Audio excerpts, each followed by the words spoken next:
Awakening, awakening universe.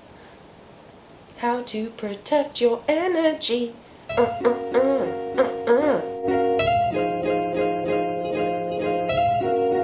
Hi guys, Michelle with Awakening Universe, love and light. Today we are going to be talking about how to protect your energy.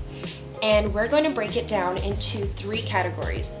The first one being self-love, the second one being awareness, and the third one being exercises. So let's get into the first category, self-love.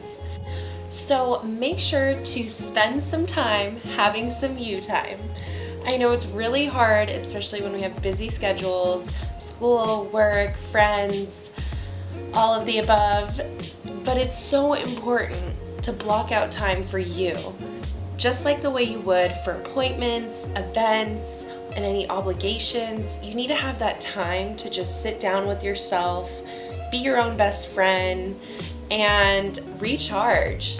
You know, spend that time doing some creative work, or if you want to take a bubble bath, or go on a hike, or go on a walk, or just chill with your dog. The most important thing is that you're taking that time to just not only recharge, but also if there's any emotions or things that you want to go through and really understand, that's that time to really dive deep into yourself and figure those things out. So the second part of self-love is removing any of those energy vampires. Whether that can be people, situations, jobs, anything that's just vampiric and just sucks the energy out of you, and anytime you do it you feel more exhausted or just not yourself at the end of the duration of the time that you do it. You just need to remove those things from your life. And it doesn't have to be so drastic. You don't have to cut off your friend completely, but just making sure to at least limit that time or shield yourself, which I'll get into later in the video for exercises. Okay, so the third part of self-love is sacred space. So a sacred space could be, you know, your meditation space. It could also be your room. It could be somewhere outside that you love going to. It could also be somewhere in your mind. It doesn't have to be a physical place. A sacred space is just somewhere that you just keep sacred, that you can just be in full presence in that space. So having a sacred space is really important because at the end of the day, we all need a place where we can just truly enjoy the moment of just, so nature is a really good one. And the last part of self-love is be mindful. So mindfulness is just so important. Being mindful of what you're eating, of, you know, how much you're sleeping, of water, just those simple things that make a difference in our energy levels. And I know I've always been really bad with my sleeping habits. So being mindful of my sleeping habits, it's not that I have to completely change them, but if I can at least, you know, go to bed 15 minutes earlier every night so that I can wake up 15 minutes earlier every morning, then it's at least taking these little steps. It doesn't have to always be these huge leaps, but just being mindful of those daily habits and just mindful also of your thoughts. You know, if you're having those negative thoughts, then just a good way is how in meditation, how we observe our thoughts. Just become the observer.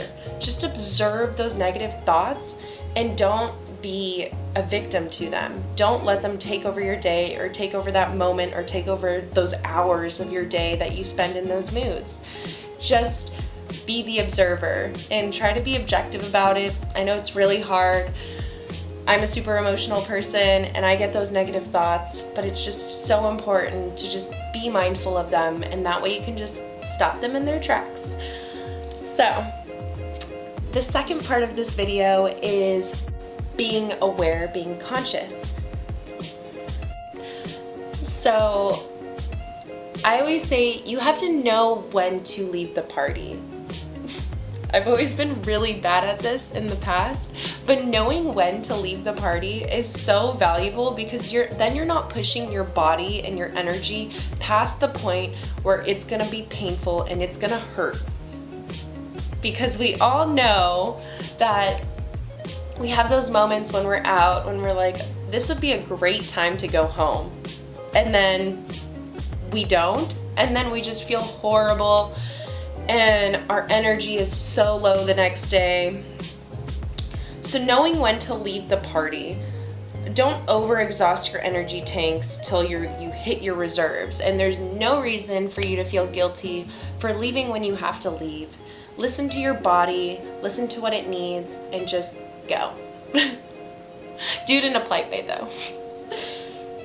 And the second part of being aware and conscious is being able to discern what energy is yours and what energy is not yours. So this is a huge one for me because I seem to take on a lot of people's energy. So being able to understand and discern, okay, I was in a really good mood, and then, for instance, you went into work and then you talked to a coworker and they were talking about something super negative that happened, and then all of a sudden, you're feeling so drained and so tired, and you're just, blaming yourself. Oh, I didn't get enough sleep, I didn't do this, that, and maybe that is the case, but at the same time, it could be that you just took on that other person's energy. So being able to discern and become that observer again and say, hey, this energy is not mine, it's actually yours. You can just lightly push it away, and it's actually a really freeing feeling when you are able to discern what belongs to you and what doesn't, because then you feel relieved, okay. Oh, look who wants to say hi. Zara. Hello. She is such a... Okay, Zara. Time to go. So the next part about being conscious and being aware is friend zones. No, I'm not talking about friend zoning a guy or being friend zoned by a guy or a girl. I am talking about these zones that you need to establish with certain and specific friends. This is so important. So important. So, when I'm talking about friend zones, I'm talking about those friends that you can only spend an hour with, that you can only spend a few hours with, and those ones that you can spend forever with. It doesn't even matter. It doesn't matter what you're doing, all day, every day, best friend, right? So, and then there's people that you can or you can't travel with. It's that same concept. So just knowing and being able to gauge with certain people, hey, I love you, but after an hour, I just feel my energy is declining. And that's not a bad thing. It's just certain people, it takes more energy to be around than others. And that's different for everyone. But understanding those friend zones are just so important for protecting your energy. And hi, Zara. Hi. Just so important for protecting your energy. So just make sure to know those friend zones with certain people. Okay, so the last category is exercises. So, can't say this enough. First exercise, meditation. Meditation is so good. I know that everyone probably already knows the benefits. Everyone's heard of meditation. It's so important. I have always been a person that's been very anxious, on the go, kind of this ADD mind, very cluttered mind, too much going on in here. It's like a party up in here, like a Vegas pool party was always happening in my mind. So I can't stress enough how important meditation was for me. And although in the beginning it was really hard, I'm getting to a place where I'm able to focus more, and I can't even go a day without meditating anymore. It's become such an important part of my day. So I could go on forever about meditation, but just figuring out the meditation that works for you. Guided meditations are a great way to begin. And then as you like go along, even music too. Now I even just set the timer and just meditate in silence. I'm just so proud of myself for getting to that point. So the second exercise is, drumroll, shielding. So shielding is a really, really awesome exercise for people who are highly empathic or get very anxious in very crowded environments. Shielding is a very easy visualization exercise that you can do.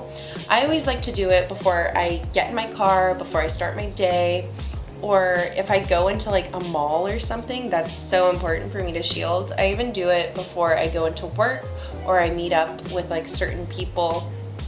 And now it's just become more of a habit where I just do it pretty much anytime I get out of my car or in my car. It's just a great way of just knowing that you are protected and knowing that no negativity throughout the day can penetrate like this little bubble you have going on. It's more of like a prevention thing. It's like obviously you can't stop anything from coming and penetrating, but it's like birth control. It's prevention. At least you're keeping as much as you can out of your energy system. So shielding is a great way. I highly, highly recommend it for empathic people and people who are like super anxious in like social environments. So the next part of the exercise is earthing. So get your earth on, or some people would call it grounding. So you can do this in multiple ways. If you're not able to get outside, you can just do it in your home. Or another way is you can hug a tree. Sounds so hippie, but you can hug a tree. You can even just touch one. I did this the other day on a hike. I was running with Zara and I touched a tree, and it was a really good connection because I just thought like, this tree is so old and it's so grounded in the earth, and me, I've only been here 24 years and I'm like this, you know. It's just another way of grounding. So the next exercise is decluttering. I love decluttering. It's so much fun and it's so nice to like just get rid of stuff. And that's not even the point. Like I think a lot of people think decluttering, it's like, what they think is like, I'm getting rid of stuff. No, you're just keeping the stuff that you love, that you purely enjoy. Just like we store energy, our items store energy. If you haven't worn something in a long time, if something just kind of sits there out of guilt because someone got it for you and you just don't really care for it, it's just like that guilty item that you have, just donate it, get rid of it. And just decluttering helps to like shift the energy, as well as like, you know, moving stuff around, doing the feng shui of the place, just helps to like circulate, you know, like just clear the energy. It's such a good feeling. People will be so happy because they'll find your items and it'll bring them so much joy, whereas you, it was just like maybe just sitting in your closet and you didn't even know it existed or whatnot. So decluttering is a great way.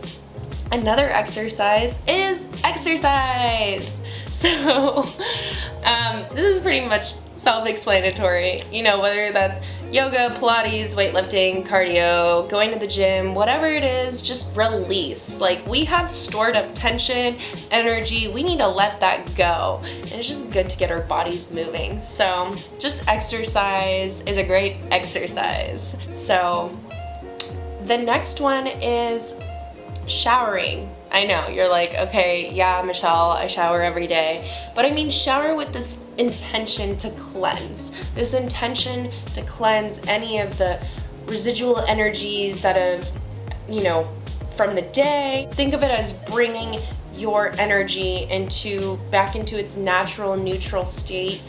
And you're just cleansed and you're feeling renewed, like literally.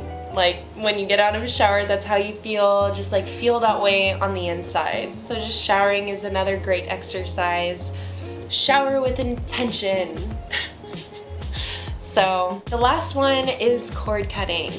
Cord cutting is when you have these energy cords connected with people either from your past, or maybe you still have these people involved in your everyday life right now, but cord cutting is just so important to release like any dark emotions that you have with this person. It could have been a toxic relationship, it could have been, you know, could have been anything that just like created any guilt, any shame, any resentment, any pain. But I'm going to be doing a video on how to cut cords. Anyways, this wraps up on how to protect your energy. So I hope you guys liked the video. If you did, please like it and subscribe. I have my Facebook page called Awakening Universe, so go check that out. And I hope everyone has an amazing day. Thank you so much, and I will see you next time.